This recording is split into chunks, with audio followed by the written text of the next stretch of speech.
Magbasa, makinig, matuto at magsaya. Ako si Binibining Menya. Handa na ba kayo? Tara na, umpisa na nating isa-isahin at pira-pirasuhin ang mga detalyeng nakapaloob dito.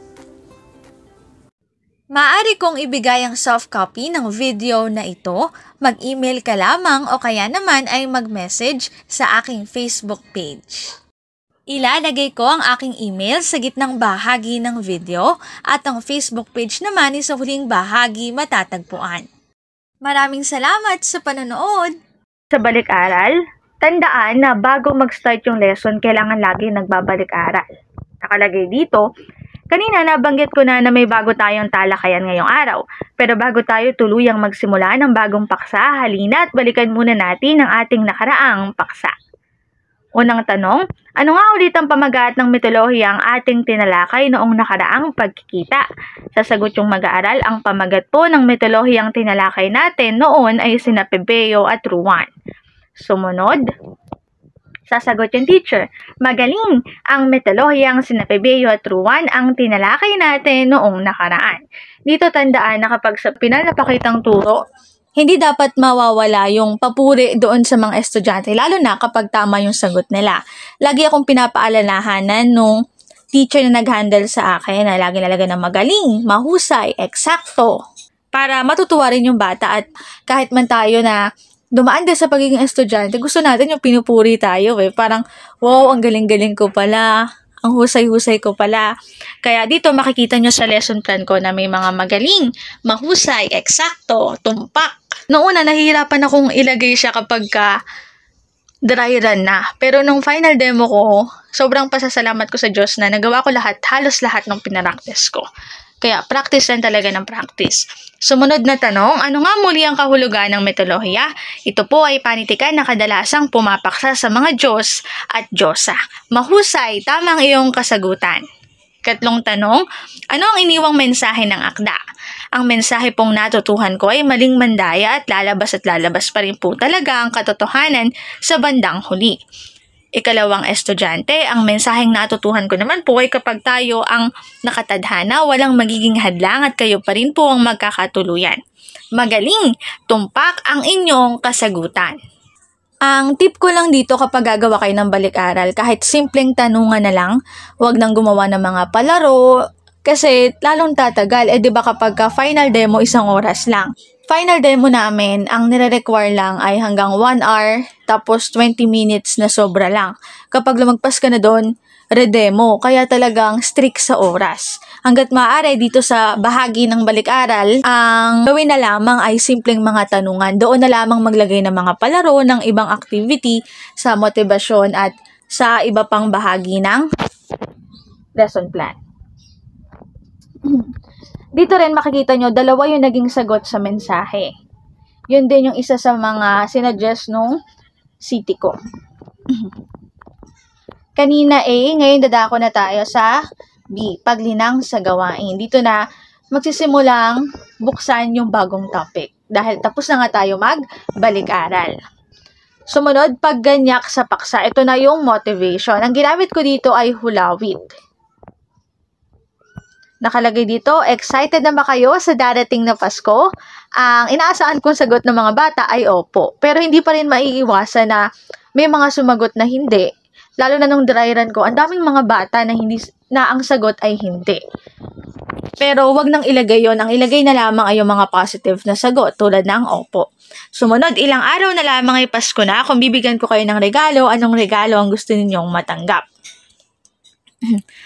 Katulad kanina, 2 rin yung inilagay kong sagot kasi yun ang suggested ng city ko. Nakalagay dyan, gusto ko po ng bagong cellphone, gusto ko po ng bagong damit at sapatos. Ibabahagi ko lang, naalala ko kasi before ako mag-demo, simba ako nun.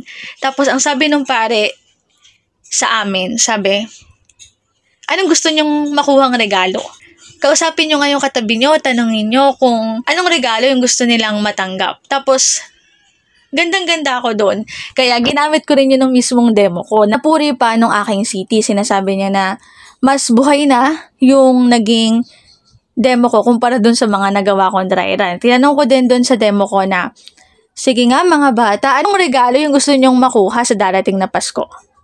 Tanungin nyo nga yung mga katabi nyo kung anong regalo yung gusto nilang makuha. Yun. Tapos, sumunod, tignan natin kung may mga wish bang matutupad ngayong araw kapag nabuksan nyo na ang 3 regalo na inihanda ko.